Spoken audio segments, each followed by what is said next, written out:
नमस्कार, आप देख रहे हैं जन टीवी और मैं आपके साथ आकांक्षा पारिक। खबरों की शुरुआत से पहले एक नजर हेडलाइंस पर।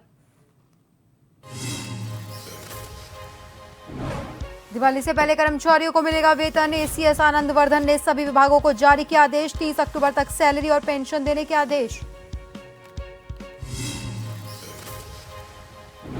केदारनाथ उपचुनाव को लेकर भाजपा कांग्रेस के बड़े बड़े दावे। कांग्रेस की दिल्ली में बड़ी बैठक, आगे की रणनीति पर होगा मंथन।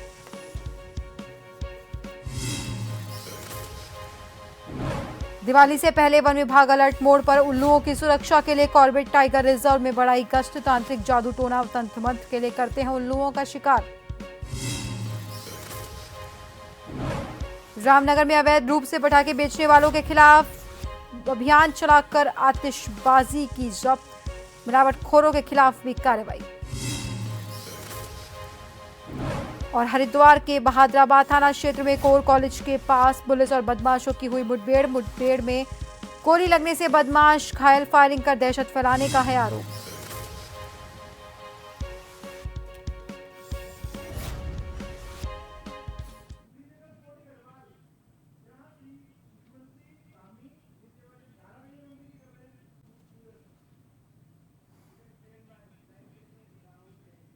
और खबरों की शुरुआत से पहले आपको सीधा ले चलते हैं श्रीनगर पौड़ी गढ़वाल, जहां पे मुख्यमंत्री धामी धारी देवी मंदिर की पूजा अर्चना कर रहे हैं।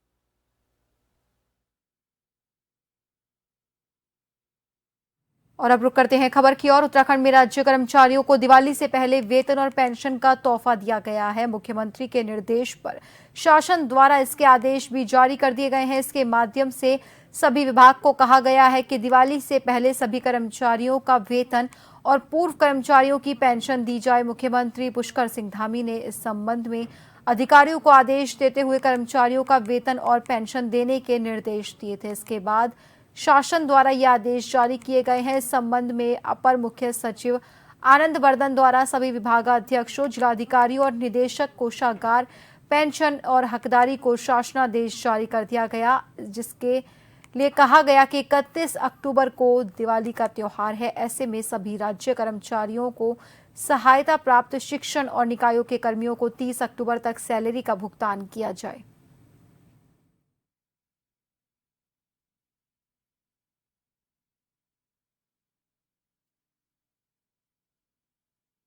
उत्तराखंड की केदारनाथ विधानसभा सीट के उपचुनाव के लिए बीजेपी ने अपने 40 स्टार प्रचारकों की सूची जारी कर दी है। इसमें मुख्यमंत्री पुष्कर सिंह धामी, भाजपा प्रदेश अध्यक्ष महेंद्र भट्ट सहित 6 सांसद, धामी सरकार के 6 मंत्री, 3 पूर्व मुख्यमंत्रियों सहित अन्य नेता शामिल हैं। भाजपा के प्रदेश महामंत्री आदित्य कोठारी ने बताया कि जल्दी ही स्टार प्रचारक केदारनाथ में पार्टी के लिए प्रचार प्रसार किए जाएंगे। उनके कार्यक्रम निर्धारित किए जा रहे हैं। उन्होंने इसके अलावा बताया पार्टी जल्दी ही प्रत्याशियों का भी चयन कर लेगी। कांग्रेस की दिल्ली में बड़ी बैठक होगी।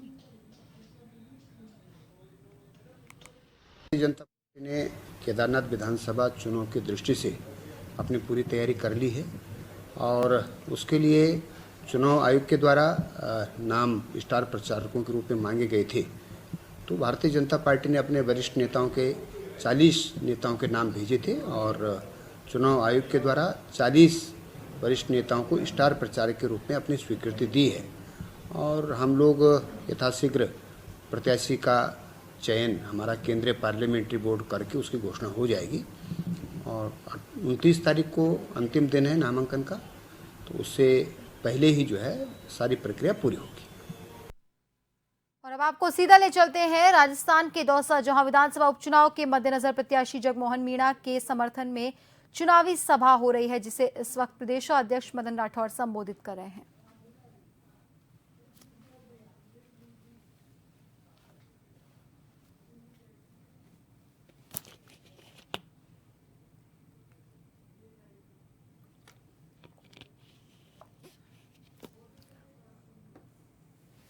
और पैसा दुकानदार को पूरा पैसा दिया, दुकानदार ने टैक्स में वो पैसा भी आपसे वसूला और वो सरकारी खजाने में जमा हुआ।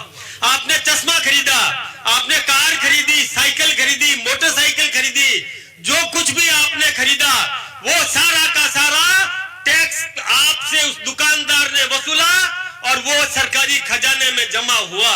और उस खजाने का पैसा में जो भ्रष्टाचार करता है, जिसने अपना घर भरा, वो व्यक्ति आपसे वोट मांगने के लिए आए तो उसको आने मत देना, उसको बाहर निकाल देना, कहना कि तुम हमारे गाढ़े पसीने की कमाई तुमने खाई है, अपने घर तुमने भरे हैं, हमारे पसीने का पैसा हमारे उपयोग में तुमने नहीं लगा है।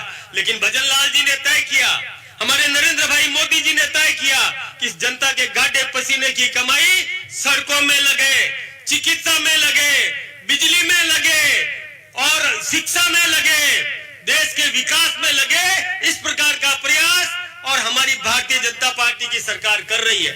तो मैं आपसे आह्वान करने के लिए आया हूं। संक्षेप में मैं इतना ही निवेदन करूंगा कि जिन लोगों ने भ्रष्टाचार किया और जो कहते हैं कि ये जनता तो भूल जाती है, उन लोगों को याद दिलाना, यदि आपके बीच में वो आकर के वोट मांगे तो उनसे सवाल करना कि तुमने भूलने की बात कही थी, लेकिन ये दौसा की जनता भूलने वाली नहीं है। भाई पाई का हिसाब लेगी और आपको सबक सिखाएगी। किसी भी कीमत पर उनको अपने यहाँ पर आशीर्वाद मत देना।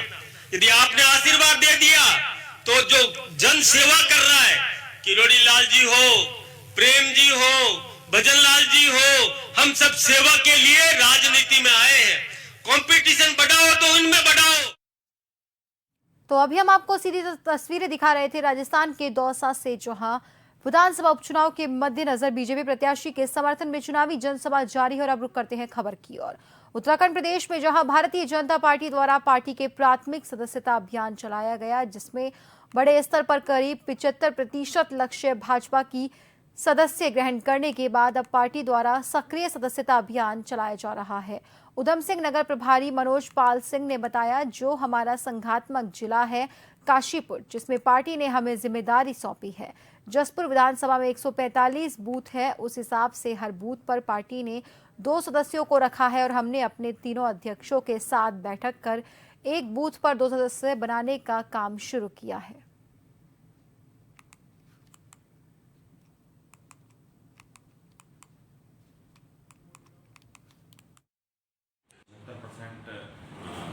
से वो पूर्ण किया है। जो हमारा संगठनात्मक जिला है काशीपुर, अब प्राथमिक सदस्यता के बाद सक्रिय सदस्यता अभियान शुरू हो गया है। इसमें पार्टी ने मुझे जिम्मेदारी सौंपी है और जिसमें हमने हर विधानसभा वाइज एक हमारी पूरी टीम बनी है, जिसमें मेरे साथ 2 और अपने वरिष्ठ नेता आदरणीय विकास गुप्ता जी और गुरुबख्श बग्गा जी को भी पार्टी ने साथ में रखा है। जसपुर विधानसभा में 145 बूथ हैं, तो उस हिसाब से पार्टी ने हर बूथ पर 2 सक्रिय सदस्य बनाने का लक्ष्य रखा है और हमने अपने तीनों अध्यक्षों के साथ बैठक कर एक बूथ पर 2 सक्रिय सदस्य बनाने का काम शुरू कर दिया है। और नीचे भी हमारी जो टीम है, जो हमारे प्राथमिक सदस्य बने हैं, जो पार्टी के पदाधिकारी बनने वाले लोग हैं, उनको नीचे सक्रिय सदस्यता का फॉर्म उपलब्ध करा रहे हैं। उत्तराखंड केदारनाथ उपचुनाव की तारीखों का ऐलान हो चुका है। उपचुनाव से ठीक पहले कांग्रेस और भाजपा में बगावत होती नजर आ रही है। अगर कांग्रेस की बात करें तो प्रत्याशियों के पैनल को लेकर घमासान शुरू हो गया है। वरिष्ठ पर्यवेक्षक गणेश गोदियाल ने सोमवार को प्रत्याशियों का पैनल सीधे प्रदेश प्रभारी कुमारी शैलजा को भेज दिया था। इस पर कांग्रेस प्रदेश अध्यक्ष करण माहरा ने कड़ी आपत्ति जताई थी। इससे साफ दिखाई दे रहा है कांग्रेस में कुछ भी ठीक नहीं चल रहा, जिसको लेकर आज दिल्ली में अहम बैठक होने जा रही है।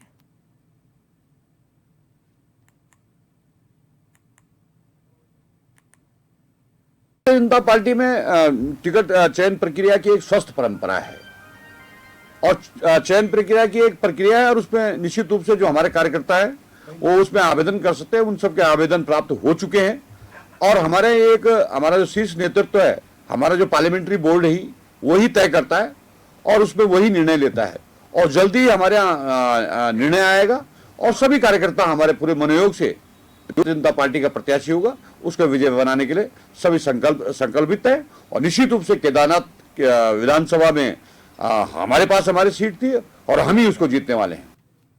प्रदेश में सख्त भू कानून लागू करने और मूल निवास 1950 लागू करने सहित कई मुद्दों को लेकर राजधानी देहरादून के परेड ग्राउंड में तांडव रैली निकाली गई। उत्तराखंड क्रांति दल के कार्यकर्ताओं सहित विभिन्न संगठनों के लोग इकट्ठा हुए और वहां से मुख्यमंत्री आवास तक रैली के रूप में पहुंचे।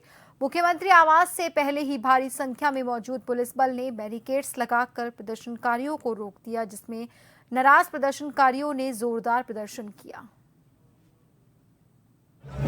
देखिए, ये जो आज उत्तराखंड क्रांति दल द्वारा जो तांडव रैली का आयोजन किया जा रहा है, ये इन सरकारों के कान खोलने के लिए, आंख खोलने के लिए, क्योंकि ये सरकारें बैरी और अंधी हो गई है। राज्य बनने के बाद ये उस सत्ता के नशे में ऐसे चूर हो गए हैं, न इनको दिखाई दे रहा है न इनको सुनाई दे रहा है, और भ्रष्टाचार करने की आदत पड़ गई इनको 24 सालों में।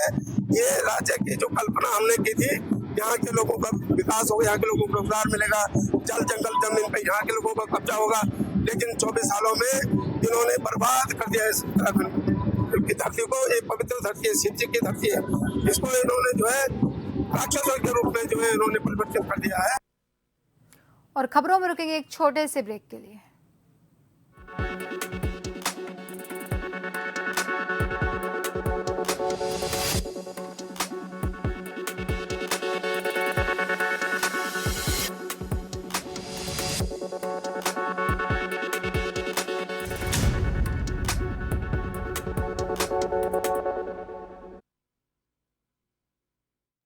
ब्रेक के बाद एक बार फिर से आप सभी का स्वागत है। बढ़ते हैं अगली खबर की ओर। भारतीय मानव विज्ञान सर्वेक्षण उत्तर पश्चिमी क्षेत्रीय केंद्र देहरादून में 1 अक्टूबर से 31 अक्टूबर तक चलाए जा रहे हैं विशेष स्वच्छता अभियान 4.0 के तहत विकास नगर के ग्राम पंचायत शाहपुर कल्याणपुर स्थित शिवालिक अनुसूचित जनजातीय आदर्श विद्यालय में देहरादून कार्यालय में स्वच्छता अभियान चलाया गया। इस अभियान में कार्यालय के समस्त सदस्यों के सहयोग से स्वभाव स्वच्छता संस्कार स्वच्छता और स्वच्छ भारत स्वस्थ भारत शीर्षक पर 2 नुक्कड़ नाटक का मंचन भी किया गया। साथ ही नारों के माध्यम से उपस्थित लोगों को जागरूक किया गया। कार्यक्रम में विद्यालय के छात्र छात्राओं द्वारा भाषण और कविता के माध्यम से स्वच्छता को लेकर अपने विचार प्रस्तुत किए गए।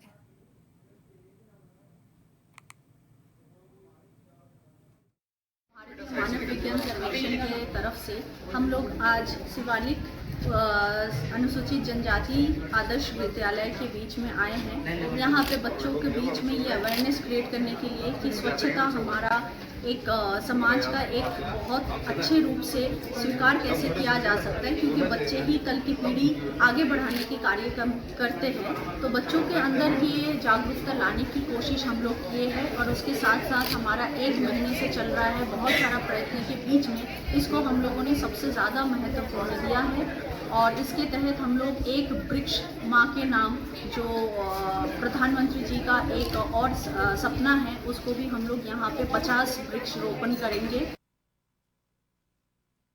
उत्तराखंड यातायात निदेशालय यातायात प्रबंधन के लिए बड़ी योजना तैयार कर रहा है। इसके लिए एआई की भी मदद लेने पर कार्य किया जा रहा है। वहीं पुलिस महानिरीक्षक और निदेशक यातायात अरुण मोहन जोशी ने इसका सॉफ्टवेयर तैयार करने वाले समूह आर्किडस को दून के लिए हार्डवेयर और सॉल्यूशन का आकलन करने के निर्देश दिए। यातायात निदेशक अरुण मोहन जोशी ने बताया कि ट्रैफिक पुलिस की कोशिश है कि यातायात प्रबंधन को बेहतर किया जा सके। इसके लिए एआई की मदद भी ली जाएगी। इसकी मदद से ट्रैफिक को कंट्रोल किया जा सकता है।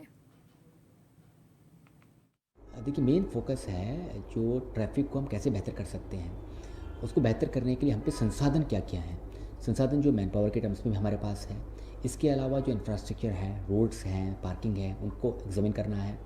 इसके अलावा जो टेक्नोलॉजी में जो भी बेहतर चीज़ें आ रही हैं, जो टूल्स आ रहे हैं, उनको कैसे और बेहतर तरीके से इस्तेमाल कर सकते हैं। इन सबको साथ में लेकर के क्या बेस्ट पॉसिबल प्लान हो सकता है, वो हम लोग तैयार करना चाहते हैं। नारसन ब्लॉक के गांव नाथुखेड़ी में पिछले कई सालों से बदहाल पड़ी सड़क को लेकर रुड़की तहसील प्रशासक की तरफ से सुनीता ने गांव में पहुंचकर अव्यस्त पड़े रास्ते का निरीक्षण किया और उसे जल्दी ही बनवाने की बात कही। सुनीता के मुताबिक उन्होंने रास्ते का पूरा जायजा लिया और जॉइंट मजिस्ट्रेट को जांच सौंपी। रास्ते में कुछ लोग नाली बनाने का विरोध कर रहे थे, उस नाली बनाने नहीं दे रहे थे। उस संबंध में प्रधान जी की एप्लीकेशन पे जांच करने आए और रोड की स्थिति बहुत खराब है, पानी हो रखा है, लोगों का पानी रोड पे आ रहा है सारा पानी। तो यहाँ पे रोड बनेगी और साइड से नाली बनेगी और आगे तक सबका पानी उस नाली से होते हुए आगे चला जाएगा, रोड पे किसी का पानी नहीं जाएगा, ये व्यवस्था ठीक हो जाएगी। बहुत से लोग विरोध भी कर रहे हैं मैम, किस तरह से उसको? विरोध का कुछ नहीं, सरकारी जमीन है, सरकारी जमीन में नाला बन रहा है, उनकी खेती पे, उनकी जमीन पे नहीं बन रहा है नाला सरकारी जमीन पे बन रहा है, उनके विरोध से कोई वो नहीं है, उनको समझा दिया हमने, बात कर दी है उनसे। हरिद्वार के रोशनाबाद स्थित आपदा प्रबंधन हॉल में बैठक आयोजित हुई। बैठक में सामाजिक न्याय और अधिकारिता मंत्रालय की सेंट्रल मॉनिटरिंग कमेटी के सदस्य भगवत प्रसाद मकवाना ने मैनुअल स्कैवेंजर्स एक्ट पर चर्चा करते हुए विभागीय अधिकारियों को निर्देश दिए कि वो इस एक्ट का पूरा अध्ययन कर पात्र व्यक्तियों को मिलने वाले सरकारी लाभ तुरंत पहुंचाएं। भगवत प्रसाद मकवाना ने जानकारी दी कि सेफ्टी टैंक की सफाई के दौरान होने वाली दुर्घटनाओं में मुआवजे की राशि को 10 लाख से बढ़ाकर 30 लाख रुपए कर दिया गया है।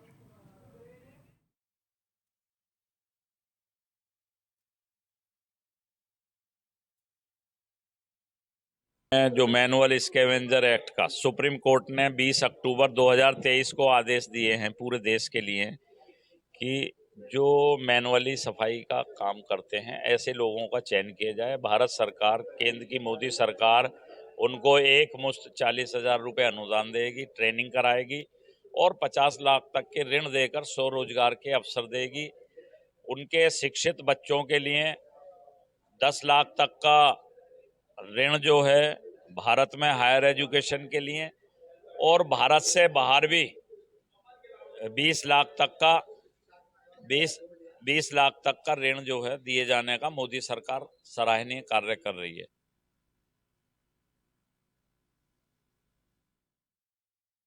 चंपावत एसपी अजय गणपति के निर्देश पर नशे के खिलाफ चलाए जा रहे अभियान के तहत लोहाघाट में 324 ग्राम अवैध चरस के साथ एक तस्कर को गिरफ्तार किया। पुलिस टीम के द्वारा धारचूला से देहरादून को जा रही कार को रोककर तलाशी ली गई। तलाशी में पुलिस को वाहन चालक के पास से 324 ग्राम अवैध चरस बरामद हुई, जिस पर पुलिस ने कार्रवाई करते हुए वाहन चालक को गिरफ्तार कर लिया है।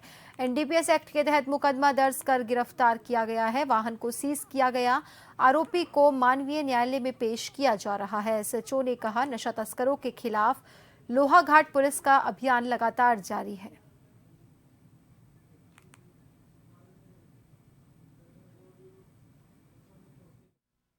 पुलिस अधीक्षक महोदया चंपावत के निर्देशन में हमारी एक टीम बनी हुई है, इसमें जो है एसएसआई श्री चेतन सिंह रावत, एसआई कुंदन सिंह बोरा और constable Sunil, head constable Sunil, head constable Sanjay Joshi को इसमें टीम में नियुक्त किया है।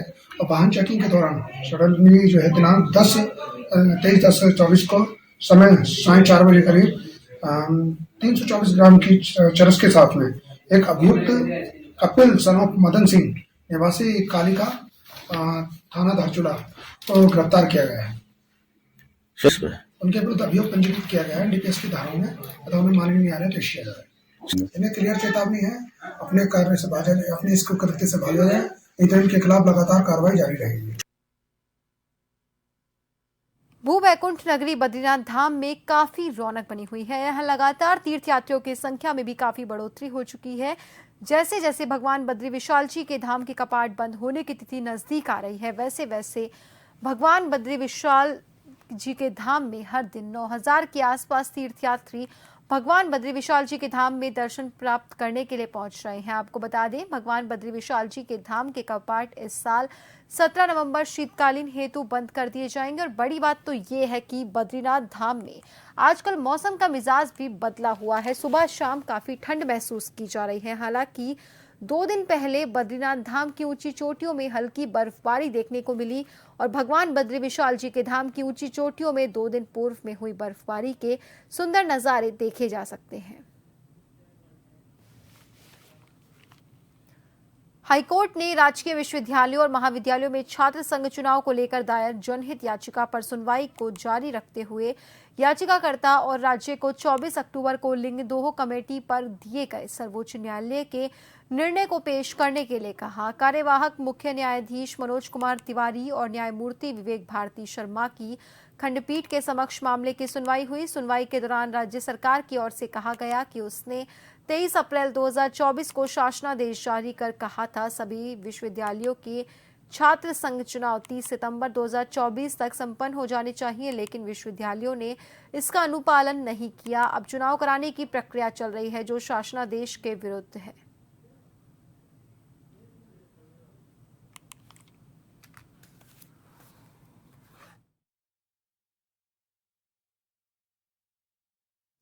हाईकोर्ट ने राजकीय विश्वविद्यालयों और महाविद्यालयों में छात्र संघ चुनाव को लेकर दायर जनहित याचिका पर सुनवाई जारी रखते हुए याचिकाकर्ता और राज्य को 24 अक्टूबर को लिंगदोह कमेटी पर दिए गए सर्वोच्च न्यायालय के निर्णय को पेश करने के लिए कहा है। कार्यवाहक मुख्य न्यायाधीश मनोज कुमार तिवारी और न्यायमूर्ति विवेक भारती शर्मा की खंडपीठ के समक्ष मामले की सुनवाई हुई। आपको बता दें, सुनवाई के दौरान राज्य सरकार की ओर से कहा गया कि उसने 23 अप्रैल 2024 को शासनादेश जारी कर कहा था कि सभी विश्वविद्यालयों के छात्र संघ चुनाव 30 सितंबर 2024 तक संपन्न हो जाने चाहिए, लेकिन विश्वविद्यालय यूनिवर्सिटीज ने इसका अनुपालन नहीं किया। और फिलहाल के लिए बुलेटिन में इतना ही। बने रहिए जन टीवी के साथ। नमस्कार।